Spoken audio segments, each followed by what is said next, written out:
Retour à question d'actualité sur les ondes de Radio VM. Ici Jean-Philippe Trottier qui vous parle. Et je parlais hier avec le rédacteur en chef de la toute jeune revue catholique québécoise Le Verbe. Figurez-vous qu'outre-Atlantique, en France plus particulièrement, une autre vient de faire paraître son premier numéro sous le thème « Décroissez et multipliez-vous ». Vous apprécierez le jeu de mots. Elle s'appelle Limite, L-I-M-I-T-E, c'est un mensuel. Mathieu Bock-Côté se l'est procuré et voici ce qu'il dit de l'idée de limite. L'idée même, on parlera de la revue tout de suite. Je cite, « Dans un monde marqué par la tentation de l'illimité et qui se croit tout permis, surtout le pire, et où on veut à tout prix faire éclater les cadres, les bornes et les frontières, il importe de redécouvrir le sens des limites. » Citation de Mathieu Bock-Côté qui est ici avec moi en studio. Bonjour Mathieu. Bonjour. Alors, cette revue, c'est la dernière née de toutes les revues françaises? En fait, c'est la nouvelle appelons ça de parmi les revues intellectuelles un peu, c'est-à-dire des revues qui ne sont pas simplement des magazines généralistes. Oui.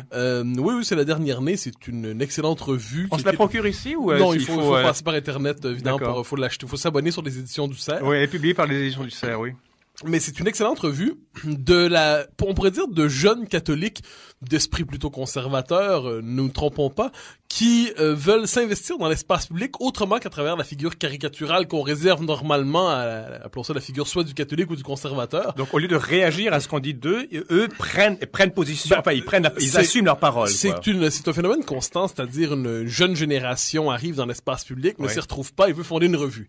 Et la revue durera le temps du premier élan de cette génération. Si elle est très chanceuse, elle réussira à se maintenir, ça deviendra une tradition de pensée. Mais pour l'instant, dans un débat public français où, on le sait, appelons ça le conservatisme est l'angle mort de la vie politique française ou de la vie intellectuelle française. Conservatisme dans quel sens? Parce que c'est tellement vague ce mot-là. Ah oui, bien évidemment. D'ailleurs, eux-mêmes ne revendiquent pas clairement, même s'ils n'y sont pas complètement étrangers.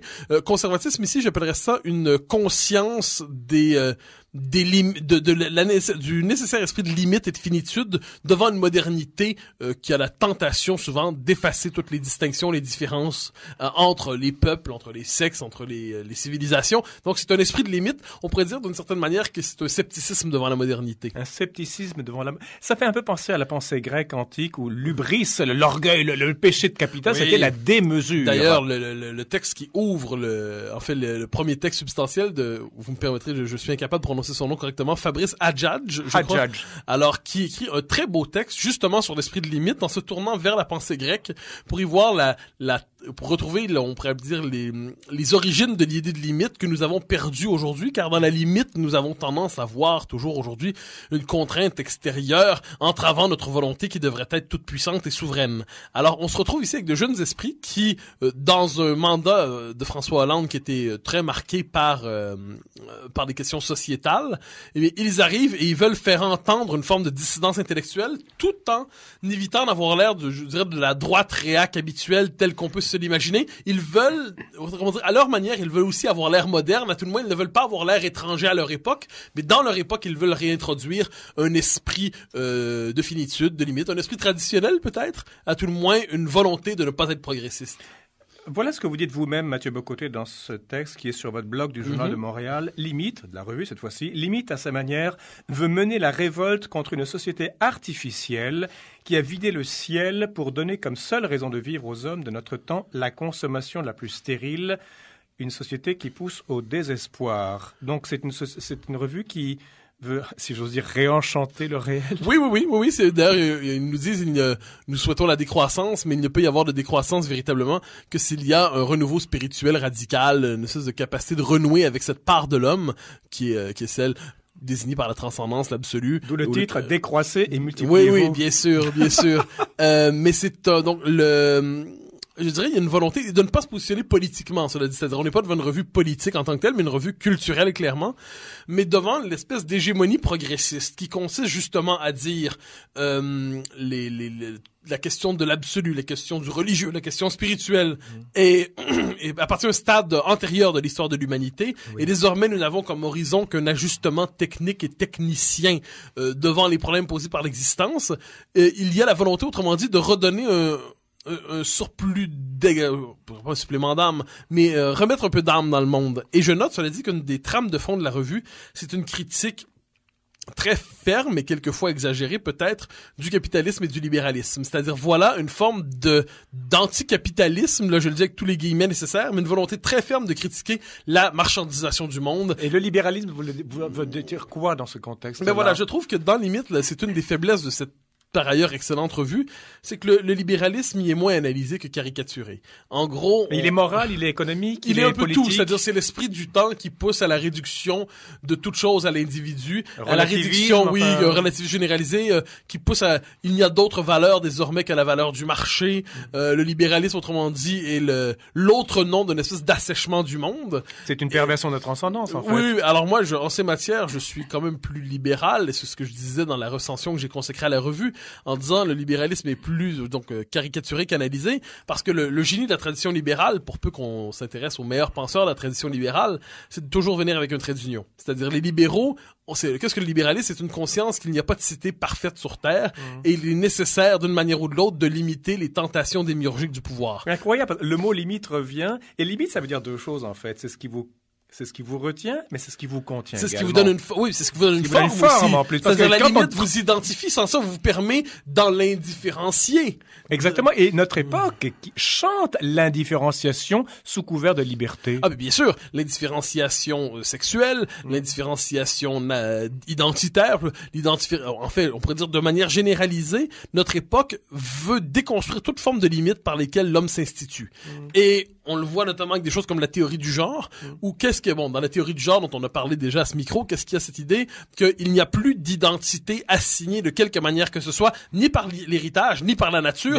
Il y a que la nature qui est le sexe et le reste est construction culturelle. Et même là, la nature ne pas nous assigner. Si je me sens autre chose que ce que la nature m'a assigné, je serai autre chose. Donc il n'y a plus de limite à ma volonté toute puissante, au fait que je deviens un petit dieu. Donc, même votre essence profonde peut être transformée. Bien sûr, parce qu'il n'y a pas d'essence profonde. Il n'y a d'essence profonde que la volonté. De ce point de vue, une forme d'existentialisme radical. Et qui elle est culturelle. Oui, bien sûr, qui est le fruit de mon désir, et tout peut être déconstruit et reconstruit selon les ambitions des uns et des autres. Mais j'en reviens à l'esprit de la revue, parce que ce qui est intéressant, c'est que voilà une revue, normalement on se dit qu'est-ce que c'est une sensibilité conservatrice, on réserve ça aux anciens, aux hommes très vieux, aux grognons, aux ronchons. Et là, qu'est-ce qu'on voit? On voit une revue de jeunes esprits combatifs et combattants qui ne veulent plus laisser le monopole culturel à une forme de gauche progressiste. Ils veulent donner la réplique et ils le font bien. Comme quoi, le grand-père était conservateur, le père s'est libéré et a omis de faire la transmission, et le petit-fils revient dans les pas du grand-père. Il y a quelque chose d'inévitable dans ce sens. On nous a offert, et là-dessus je suis presque de leur génération, peut-être juste un peu plus vieux, mais encore là, nous sommes nés dans un monde où il y avait une absence de repères, fondamentalement. De pères et de repères. Oui, bien sûr. Alors les repères indispensables qui permettent de former l'existence. Et je crois qu'il y a derrière leur entreprise, mais c'est une analyse de loin, il y a cette idée justement de retrouver non pas de reconstruire artificiellement des repères pour le simple plaisir d'en avoir, mais de redécouvrir ceux que nous ne pouvions sacrifier et qu'il faut pour cela redécouvrir, assumer à nouveau et reformuler dans les temps qui sont les nôtres. Donc c'est une pensée, c'est pour ça que je dis une pensée conservatrice dans le bon sens du terme. C'est cette idée que l'être humain n'est rien si on cherche à l'arracher au monde dans lequel il vit, au monde dans qui l'accueille, qui le forme, qui l'éduque et qui l'élève. Vous citez Simone Weil, la philosophe juive chrétienne, devenue chrétienne, morte en 1943, et elle a écrit un très très beau livre qui a servi, je pense, qui a inspiré beaucoup de Gaulle dans sa constitution, si je me souviens bien, l'enracinement. L'homme a besoin de tradition nourricière, de racines, de sens, d'être un héritier, comme vous dites dans votre dernier bouquin, enfin un de vos derniers bouquins, fin de cycle. On est des héritiers. Oui, ben ça, je crois que c'est la question la plus fondamentale, pour notre temps tout le moins.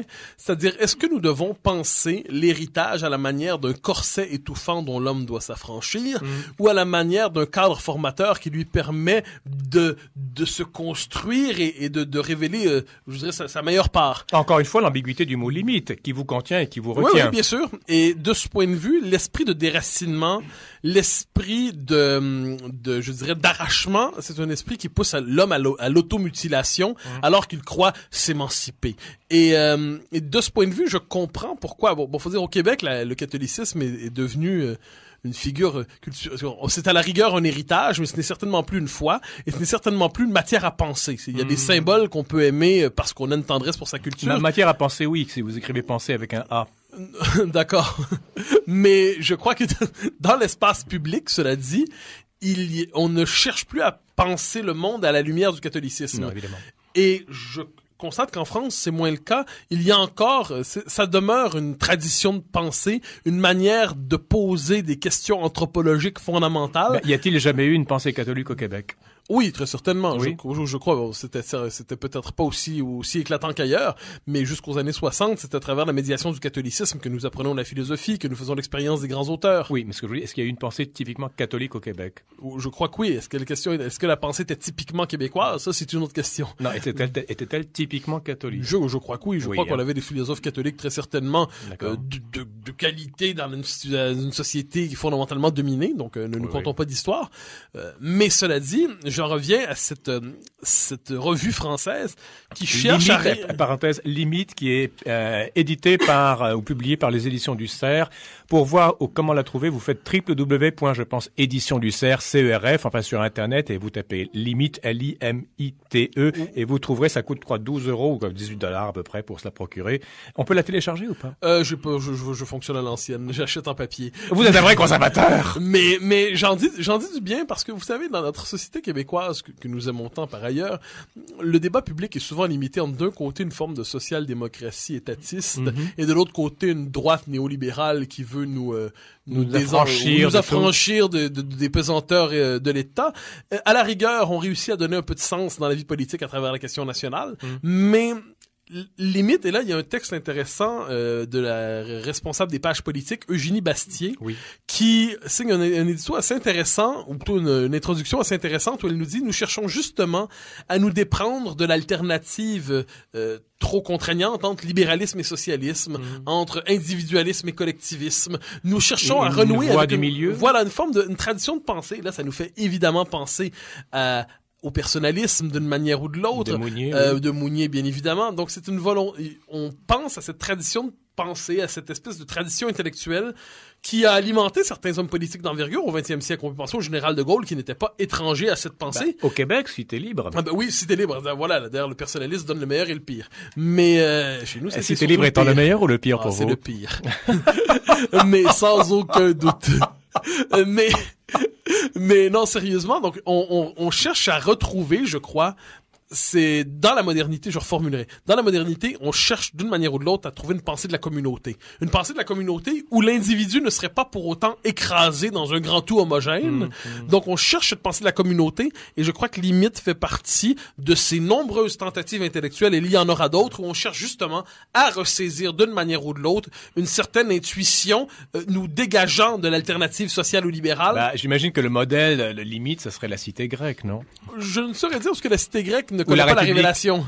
Mais, effectivement, oui. Et je pense que la part chrétienne est fondamentale chez eux. Il y a un désir de transcendance. Hein. C'est très marqué quand on lit cette revue.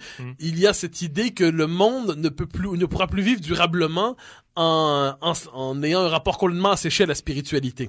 Et là, il y a plusieurs dossiers. Donc, je le dis sur la décroissance, parce que je l'ai dit, une très forte critique de la dérive du capitalisme. Un intéressant entretien avec Philip Bland, qui est le théologien britannique qui a inspiré David Cameron et qui cherche justement à redéfinir le conservatisme à la manière d'une pensée communautaire. Donc, non plus... Il y a un côté chestertonien. Oui, mais absolument. On fait d'ailleurs référence à Chesterton dans le texte. Et on voit que Chesterton en France... Qui était un journaliste converti au catholicisme la première moitié du XXe siècle, non? Oui, bien sûr. Et Chesterton, d'ailleurs, il y a une biographie intéressante de Philippe Rivière, je me trompe pas, qui a été consacrée récemment. On traduit beaucoup de ses livres en ce moment.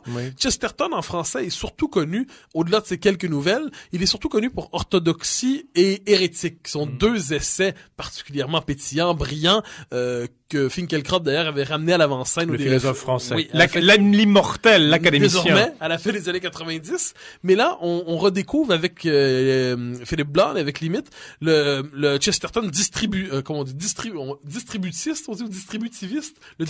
Oui, alors distributiste, qui est une forme de volonté de penser la figure de la petite propriété dans la modernité, de reconstruire l'autonomie de l'homme autour de la petite propriété. Donc, une espèce de tradition de pensée qui est également intelligible aujourd'hui. aujourd'hui. Qui est également l'idéal républicain de la Révolution. Oui, à la Jefferson, à certains égards, quelquefois.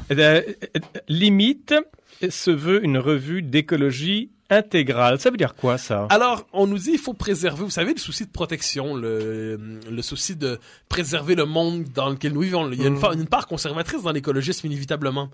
Mais on nous dira, je crois, si je comprends bien le projet de cette revue, il s'agit pas seulement de sauver la planète, mais aussi de sauver les cadres protecteurs, les cadres culturels, les cadres anthropologiques qui sont indispensables à la formation de l'individu. Les cadres sont les limites. Oui, voilà. Donc il y aura d'écologisme véritable, parce que pour l'instant, le drame, surtout en Europe, d'un certain écologisme, c'est que c'est un écologisme qui est strictement occupé par, je dirais, les gazelles et les girafes et les fougères, autrement dit, strictement végétales ou animales. Il y a quand même pas mal de fougères, Mathieu. Et donc, c'est un espèce d'écologisme très, très, très limité. Et les gens de limite nous disent un instant, oui, il faut sauver la planète, mais il faut puis de ce point de vue, ils ne sont pas si éloignés que ça du pape actuel. Ils ont cette idée qu'il faut plus largement développer cet esprit de préservation et de conservation à l'ensemble des cadres et des institutions indispensables à l'individu, à la personne. Est-ce qu'ils sont légers dans leur ton? Parce que quand on est un petit peu traditionnel ou comme disait conservateur, on a tendance à être un petit peu lourdingue et constipé. Non seulement ils sont légers, mais ils veulent être légers. Oui, vouloir être léger, ça peut être lourd aussi. À vous de faire la distinction en lisant la revue. Ils veulent avoir un ton iconoclaste. Oui. Ils veulent, et la plupart du temps ça réussit, ne nous trompons pas, c'est réussi. Mais il y a je dirais qu'il y a un désir explicite et ostentatoire d'avoir l'air décomplexé, de ne pas avoir l'air d'une vieille mamie catholique ou d'un vieux pépé réactionnaire. Il y a donc c'est présent. Il y a même d'ailleurs les images de la revue, c'est très particulier, c'est très très très, on dirait un magazine de mode quand on l'ouvre. Donc c'est oui, il y a une sorte de femme des années 60 en lunettes de soleil bizarre qui mange un fudgicle. Alors là, c'est assez drôle. Donc la revue envoie une image justement de nous appartenons à notre époque néanmoins. Nous, le conservatisme qui est le nôtre n'est pas la nostalgie pour un temps d'avant, c'est l'attachement des choses fondamentales que nous devons redécouvrir. Alors, une fois que c'est dit, ce qui est intéressant de voir, c'est cette revue qui apparaît donc dans la vie intellectuelle française, dans un monde où il y a plusieurs autres revues de différents genres. On peut penser à Commentaires, on peut penser à Causeur, on peut penser au Débat et ainsi de suite. Je crois qu'elle apporte une touche originale pour quiconque s'intéresse à la vie intellectuelle française. Elle apporte une touche originale qui mérite d'être appréciée et saluée. Donc, la revue Limite fait publier par les éditions du CERF. Vous avez qu'à faire une recherche internet, édition du CERF, DU, ensuite CERF.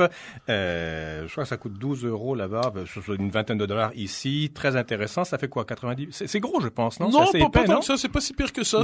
C'est un peu plus qu'un magazine normal. Bon. Et ça se lit très bien, ça se lit très rapidement. Et on attend déjà le prochain numéro. Je finis avec un petit... Merci Mathieu, je finis juste